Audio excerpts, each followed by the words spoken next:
Hello everyone, आज हम start करेंगे क्लास 9th का topic types of democracy.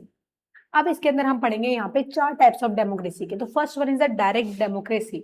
Direct democracy क्या होता है? जहाँ पे सिटीजन जो होते हैं वो डायरेक्ट पार्टिसिपेट कर रहे हैं, यानी हम अगर लोग हैं तो हम क्या कर रहे हैं, डायरेक्ट पार्टिसिपेट कर रहे हैं मोस्ट डिसीजन मेकिंग प्रोसेस के अंदर।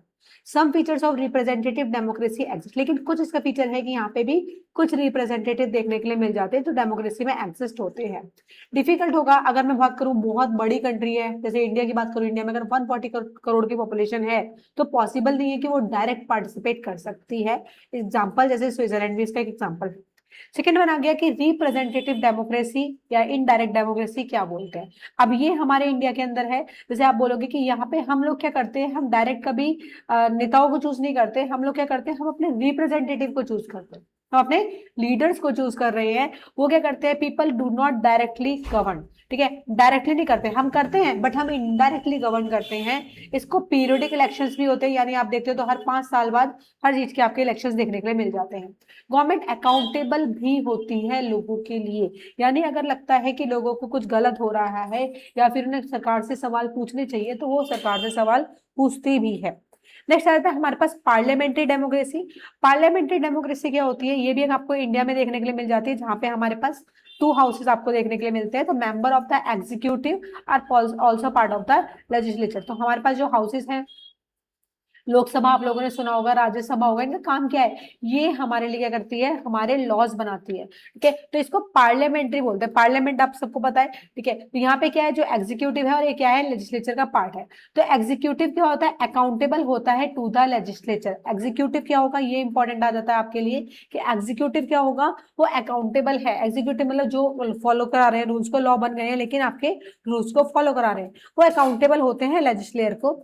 Next is the people elect the legislature but not the executive. लोग जो है वो किसको इलेक्ट करते हैं, हम लोकसभा राज्यसभा के मेंबर्स को इनडायरेक्टली इलेक्ट करते हैं, बट हम एग्जीक्यूटिव को नहीं करते हैं। ठीक है, एग्जाम्पल आपका इंडिया एंड कनाडा इसके अंदर आ जाता है। Last one is the presidential democracy. The executive is independent of the legislature. जो एग्जीक्यूटिव होते हैं वो इंडिपेंडेंट भी होते हैं लेजिस्लेचर के अंदर, और प्रेसिडेंट जो होते हैं वो किसके द्वारा इलेक्ट होते हैं, लोगों के द्वारा इलेक्ट करे जाते हैं। President is accountable to the people. President जो होते हैं वो क्या होते हैं, अकाउंटेबल भी होते हैं, जैसे आपका यूएस इसका एग्जाम्पल है। एक सेकेंड,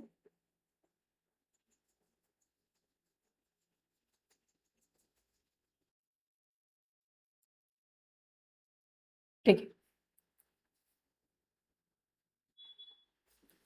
आगे नेक्स्ट हमारे पास आ जाता है, you must have understand by now that तो there are some fundamental principles of any democracy. हम लोगों ने अभी कुछ फंडामेंटल प्रिंसिपल्स पढ़े थे लास्ट क्लास के अंदर। Freedom, equality, participation, rule of law, rights and duties. Democracy does not offer a single model of government. जो अगर हम बात करें डेमोक्रेटिक गवर्नमेंट की तो कभी भी वो सिंगल मॉडल पे बात नहीं करती। The characteristics and features of democracy very होता है कंट्री टू कंट्री, यानी हर कंट्री के अपने कैरेक्टरिस्टिक्स हैं, हर कंट्री के अपने फीचर्स हैं। ठीक है, एंड इन डिफरेंट सोसाइटीज जो इंस्टीट्यूशनलाइज है डेमोक्रेसी इन डाइवर्स वेज। हम देखेंगे कि जो अलग अलग सोसाइटीज हैं, अलग अलग इंस्टीट्यूशंस हैं, हर किसी का डेमोक्रेसी का सोचना सबका एक वे है, वो डिफरेंट होता है। Depend on how citizen participate in decision making.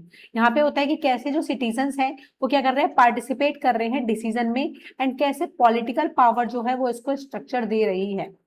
As you have learn in previous grades, जब हम लोगों ने पहले पढ़ा हुआ है तो हम लोगों ने इनके फॉर्म्स भी पढ़े हैं। हमने डेमोक्रेसीज के सब इवॉल्व डायरेक्ट सिटीजन पार्टिसिपेशन, हमने सिटीजन का डायरेक्ट पार्टिसिपेट भी देखा है, वाइल अदर फंक्शंस भी हमने यहाँ पे इलेक्टेड रिप्रेजेंटेटिव के देखे हैं। अब ये एक इमेजिनेशन दे रखा है स्कूल के कंडीशन में, ठीक है, यूथ फॉर डेमोक्रेसी को लेके ये तो टीम वगैरह बना रखी है, तो इसको एक बार आप रीड जरूर कीजिएगा। ठीक है, इट्स इंपॉर्टेंट कि हम एनसीईआरटी के अंदर सारे कॉन्सेप्ट्स को जरूर पढ़ें। अब एक और पॉइंट दे रखा है यहाँ पे, इसको समझते हैं इसके टाइप्स के।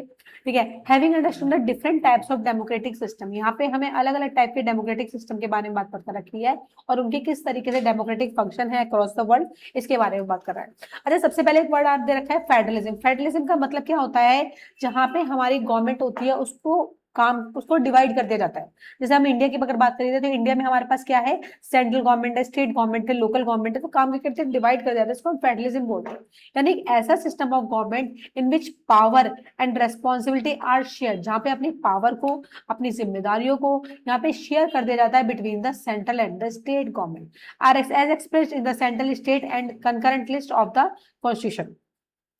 अच्छा, एक कंकरेंट लिस्ट होती है, कंकरेंट लिस्ट बनाई गई है जो है, इसके अंदर हमारा पास 3 तरीके से हम इसको डिवाइड करते हैं।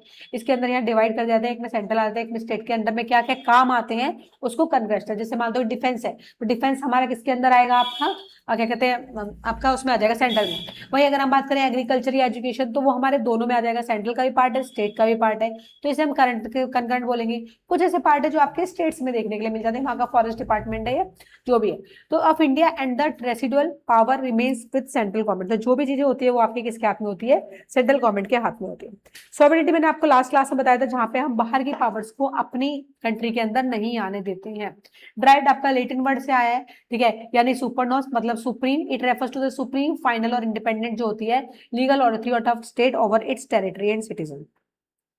जहां पे आप देखोगे कि पूरा का पूरा जो कंट्रोल होता है वो उसका ही होता है, इसमें बाहर की कंट्री का कोई इन्वॉल्वमेंट नहीं होता है। नेक्स्ट हम देखेंगे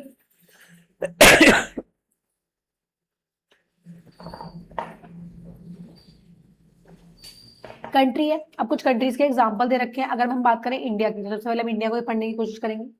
डेमोक्रेसी कैसा है, रिप्रेजेंटेटिव है। हम यहाँ पे अपने क्या करते हैं, पर्सन को चूज करते हैं जो हमारे लिए रिप्रेजेंटेटिव होता है, जो आगे जाके आपकी बातों को फॉरवर्ड करता है या आपके लिए जो भी डिसीजन लिए जाते हैं। इसको हम पार्लियामेंट्री डेमोक्रेसी पढ़ते हैं। अभी हम लोगों ने पढ़ा था पार्लियामेंट्री और प्रेसिडेंट्री, उसमें से पार्लियामेंट्री डेमोक्रेसी हमारे यहाँ फॉलो करी जाती है। सिस्टम ऑफ गवर्नमेंट कैसा है, एग्जीक्यूटिव के पास क्या होता है, power live with the council of minister, यानी जो सारी पावर होती है वो मिनिस्टर्स के काउंसिल यानी पूरा एक ग्रुप होता है उनके हाथ में होती है। और इसका हेड कौन होता है, प्राइम मिनिस्टर होता है। हेड ऑफ द स्टेट और हेड ऑफ गवर्नमेंट की बात करी जाए तो प्रेसिडेंट को हम हेड ऑफ स्टेट बोलते हैं। अच्छा, ये हमारे लिए इंपॉर्टेंट है 1 मार्क्स में कि हमारे पास क्या देखने के लिए मिल जाता है। एंड प्राइम मिनिस्टर को हम हेड ऑफ द गवर्नमेंट बोलते हैं। फीचर्स क्या है, मल्टी पार्टी, बहुत सारी पार्टीज हमारे आते हैं। अच्छा, पार्टी सिस्टम होते हैं, एक 1 पार्टी सिस्टम होता है जहां पे आपका चाइना जैसे आप बता सकते हो कंट्रोल होता है एक पार्टी का। 2 पार्टी सिस्टम होता है जहां पे यूएस जैसे एग्जांपल आप दे सकते हो। और एक होता है आपका मल्टी पार्टी, जहां पे बहुत सारी पार्टी आती हैं। अपने अकॉर्डिंग आप देखते हो कि अगर हम बात करें तो कितनी पार्टीज के नाम आप जानते हो, ये मेरे को कमेंट जरूर कीजिएगा, ठीक है। जैसे अगर बीजेपी है, कांग्रेस है, ठीक है, इसके अलावा और कौन कौन सी पार्टीज है तो कमेंट्स कीजिएगा। ओके, नेक्स्ट है रिटन कॉन्स्टिट्यूशन है, फंडामेंटल राइट्स है, ड्यूटीज है, इन सब चीजों की बात हम करते हैं फेडरलिज्म में बात करते हैं। अब इसी के अलावा अदर कंट्रीज के एग्जांपल्स भी हम देख लेते हैं। अब कनाडा में कौन सी हो गई, आपकी कौन सी डेमोक्रेसी हो गई, रिप्रेजेंटेटिव डेमोक्रेसी हो गई, जिसको पार्लियामेंट्री डेमोक्रेसी हो गए, ठीक है। एग्जीक्यूटिव जो हो गए power lies with in the, यहाँ भी सेम प्राइम मिनिस्टर के अंदर है। Governor general appointed by the crown of the UK. अब यहाँ के जो गवर्नर जनरल है वो अपॉइंट कर जा रहे हैं किसके, जो वहाँ के क्राउन होते हैं यूके के, उनके थ्रू। प्राइम मिनिस्टर यहाँ पे भी हेड ऑफ द गवर्नमेंट है। यहाँ पे भी फेडरलिज्म और मल्टी पार्टी सिस्टम है। यूनाइटेड किंगडम की अगर बात करी जाती है तो यहाँ भी रिप्रेजेंटेटिव डेमोक्रेसी है, parliamentary democracy with constitutional monarchy भी है। अच्छा, यहाँ पे भी आपको देखने के लिए मिलेगा कि कॉन्स्टिट्यूशनल मोनार्की आपको देखने के लिए मिल जाती है, यानी मोनार्की है लेकिन कॉन्स्टिट्यूशन भी बनाया गया, तो वो थोड़ा सा कहीं ना कहीं पावर उनके हाथ में भी होती है। नेक्स्ट यहाँ पे आ जाता है आपके पास कॉन्स्टिट्यूशनल मोनार्की है तो executive power like with the prime minister, ठीक है। तो जो भी पावर होगी वो किसके हाथ में होगी, पीएम के अंडर भी देखने के लिए मिलेगी। मोनार्क यहाँ पे हेड ऑफ स्टेट है, जैसे हमारे यहाँ हेड ऑफ स्टेट कौन थे, प्रेसिडेंट थे, वहां पे हेड ऑफ स्टेट कौन है, मोनार्की है, ठीक है। प्राइम मिनिस्टर यहाँ पे हेड ऑफ द गवर्नमेंट है। इसके अलावा अनरिटन कॉन्स्टिट्यूशन है। अच्छे कॉन्स्टिट्यूशन है जो लिखा हुआ नहीं है, पार्लियामेंट्री यहाँ पे है, सॉवरेनिटी है, मल्टी पार्टी सिस्टम यहाँ पर है। नेक्स्ट इज द स्विट्जरलैंड, ठीक है, जहां पे हम डायरेक्ट डेमोक्रेसी की बात करते हैं। Executive power lies with the federal council, executive है यहाँ पे, ठीक है, एग्जीक्यूटिव पावर है जो किसके अंदर है, फेडरल काउंसिल के अंदर है। President is the head of the government, president यहाँ पे हेड ऑफ द गवर्नमेंट है। और रिटन कॉन्स्टिट्यूशन जो है उसमें बहुत सारी मल्टीपल पार्टीज है। नेक्स्ट यूएसए, यूएसए को और कोई जानता है, रिप्रेजेंटेटिव डेमोक्रेसी, प्रेसिडेंशियल डेमोक्रेसी यहाँ पे है, ठीक है, प्रेसिडेंट होते हैं यहाँ पे, पार्लियामेंट्री डेमोक्रेसी यहाँ पे नहीं होती है। एग्जीक्यूटिव पावर जो होती है वो प्रेसिडेंट के हाथ में होती है, सब कुछ प्रेसिडेंट है, प्रेसिडेंट आपका हेड ऑफ द गवर्नमेंट है। और रिटन कॉन्स्टिट्यूशन है विद द 2 मेजर पार्टी, अगर सबको पता होगा तो यहाँ पे सिर्फ 2 ही पार्टीज होती है। एक पार्टी वहां पे 4 साल का टाइम पीरियड होता है और एक पार्टी से 2 ही बार इलेक्ट हो सकती है, 2 बार के बाद फिर उसके बाद एटलीस्ट दूसरी पार्टी जो हो जाएगी वो अपने आप वहां पे बन जाते हैं, ठीक है, प्रेसिडेंट की सीट्स उनको मिल जाती है, पार्टी फॉर्म हो जाती है, उसके बाद 4 साल बाद उस पार्टी को चेंज कर सकते हैं। तो ये ऑप्शन वहां पे होता है। अब नेक्स्ट हम करेंगे democracy in practice, India's living democracy in the next class. Thank you.